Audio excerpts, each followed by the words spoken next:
And I'd like to get great for this boat. Well, it's unfortunate, but I'm actually gonna have to sell my dream boat, or what I thought was gonna be my dream boat, to hopefully actually get my dream boat. Now, the boat I'm referring to is the Webo. This boat I have a long history with. I bought this boat in Barnegat Light, New Jersey.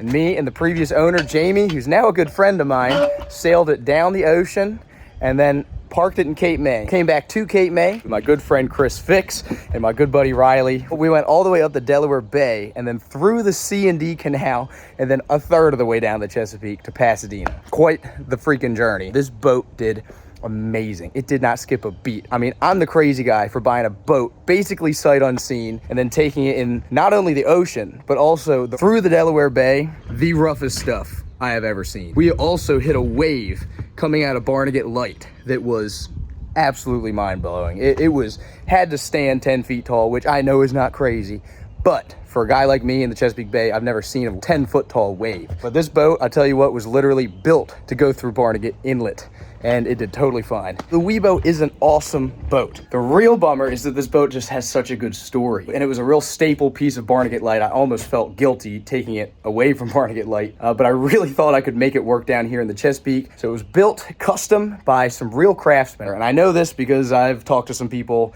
in Barnegat that knew the boat, that worked on the boat. This boat basically was in use from the time it was built, I think in '88, up until current, and they do not build boats like this anymore. The Webo is a 42-foot long dead rise, but it's not traditional Chesapeake dead rise. They call this boat balsa core. That means that they would build a plywood boat, cover the plywood mold inside and out with fiberglass and resin, built it to be tough, and put up with everything the ocean had to throw at it. They built this boat essentially like a Chesapeake dead rise, but instead of planking it, they used thick plywood. And then when they flipped the boat over to finish it, they glassed the inside and the outside. So they put glass mat and resin on the outside of the plywood, and then the whole inside they covered in thinner mat and more resin. If you try to do that job nowadays, you'd spend $50,000, $60,000 just in resin, if not more. Has gone from $700 a barrel to $1,500 a barrel just in the past 2 years. Just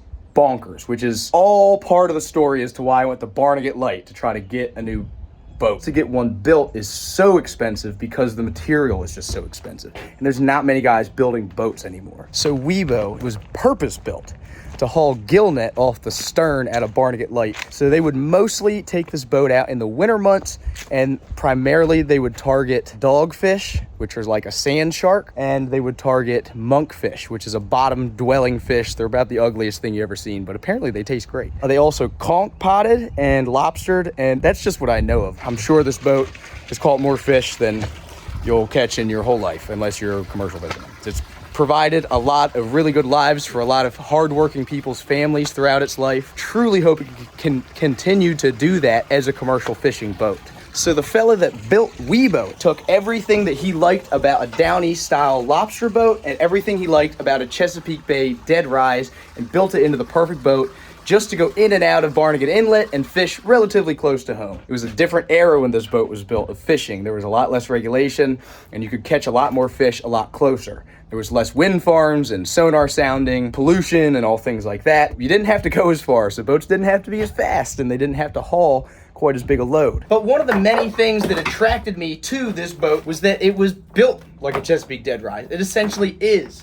It has a hard chine, which means the boat, where it comes down and curves at the bottom of the hull to go underwater, that line is called the chine. And that allows a hard chine boat to plane out, which means you can get a boat to go fast enough that it will actually ride on top of the water and kind of skate across instead of just pushing all the water like a tanker or a sailboat or a cruise ship. Because in the Chesapeake nowadays, we like boats that go a little bit faster. It has a motor that sits pretty low in the bilge and is really far forward, which gives you a lot more stability in big seas. In the Chesapeake, we don't really need that because we don't usually work in crazy heavy seas. We work in more beam seas, meaning waves to the side, than we do head-on seas, which means the bow is into the wave.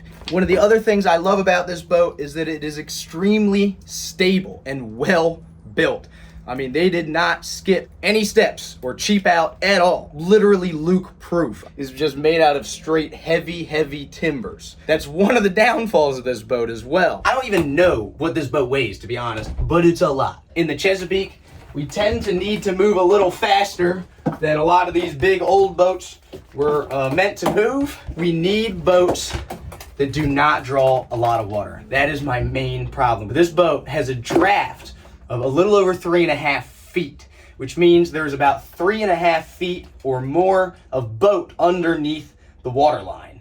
A crab pot is 2 feet tall. So that means if you're in 5 foot of water and you run over a crab pot, you're gonna smash it flat. The Chesapeake Bay is the shallowest estuary in the world. A lot of the crabbing that we do in the areas that I crab is between 3 to 5, sometimes to 10 feet of water in the summertime. So I need a boat that can get into really skinny water. Be able to get my gear wherever it needs to go without smashing it flat or smashing other people's gear. And the two major reasons that I have to sell this boat comes down to the fact that this boat draws too much water and it does not turn very well at all. When you haul gill net in the ocean, you don't really have to hold a super tight course typically. You're kind of pulling the net and it's kind of pulling the boat along. You don't need to lay 5-yard wide edges like we do with crab pots. And when I pick up a line, I have to spin the boat around and set it back. Well, this boat's got about the turning radius of a Peterbilt currently, and that is a fixable problem. You could cut a little bit of bottom off of the keel, put a bigger rudder on it, and that would probably solve that issue. I had Jake over here. I've been running some numbers on materials and time frame. I just don't think it would be worth what I would have to put into this boat to make it work for what I need. See, this boat is perfect for somebody else doing something else. It's just not perfect for me trying to crab pot. And I don't want to spend a bunch of time and money trying to turn something that wasn't meant to be into something that might work okay. Honestly, this boat is awesome and it's beautiful. It's a piece of history and a piece of artwork. And it is a perfect boat for a hauling gill net, or for putting a stump rig on an oysterant, or for dragging a dredge, crab dredge, or pulling shrimp nets. The only thing that this boat really is not that great for is crab potting in the upper bay. Now, I do not see buying this boat as a mistake. I learned a lot, and I also met a ton of people. I became really good friends with Chris Fix. We did quite a long, life-threatening boat journey together. You'll learn a lot about a person. Also, the previous owner is also a good friend of mine now. Wouldn't trade that for anything, and I'm really grateful that I've been able to have the experiences that this boat has brought me. It's also taught me a lot about crabbing and fishing and the boat business and the boat building business, because it's made me look into a lot of things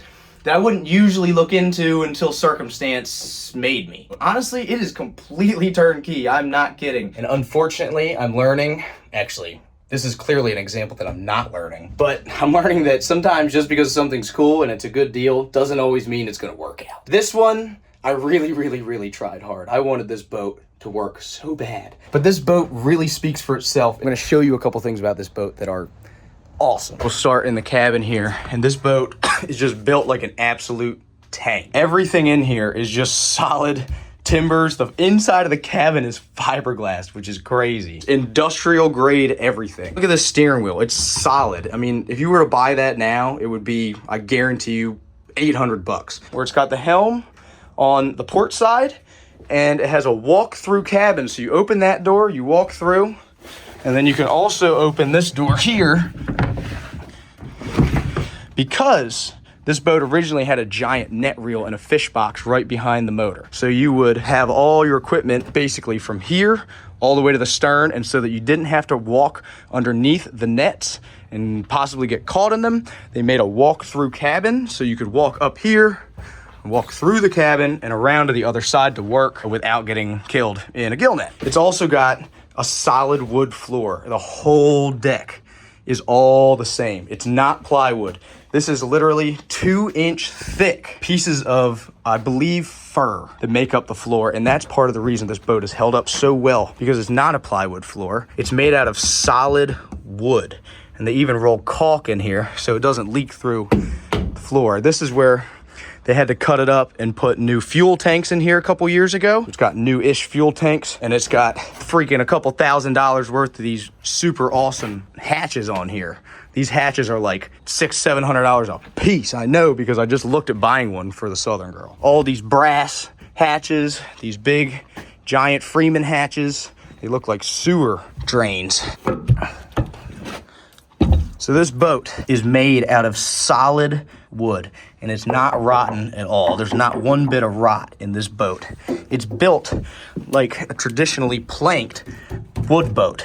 It's super, super, super stout. And I mean, it is overbuilt for every single thing. It does not have power hydraulic steering. It has a closed system hydraulic steering, which just means that the hydraulic fluid in the system does not run through a pump to give it extra power. So you couldn't run a stick steer, but it steers just fine like this. It's not hard to steer at all. You can see it moves the steering ram and the rudder. You don't need to have the motor running to do it, which is a benefit. But everything on this boat is just solid. The gunnels, everything is solid. And I mean, look at this rub rail. There's probably 1,000 pounds of this rub rail around the boat just to keep you in the boat. And when you're leaning up against it and stuff, you're not tearing up the wood and the paint. It's got a fuel tank here, fuel tank here. The gauges for the fuel are underneath here. You can see the transmission. That's the shaft, fuel tanks, petcocks, keelson board. It's all in really good shape. Down in here, you can see Raycor filter. Get down to the engine. Plywood, but it's glassed on both sides. It's not ate up. It's not soaked up. It's got 300 lugger diesel. It's crusty, but she runs great. There's nothing wrong with that engine whatsoever.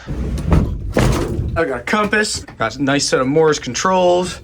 You got cruise control, closed power steering system, color machine that works, water temp gauge works, Garmin that works. It's got radar that works. It's got VHF that works. It's got a spotlight that works, speakers that work. It's got pumps and switches, and this is how you turn on the hydraulic circuit.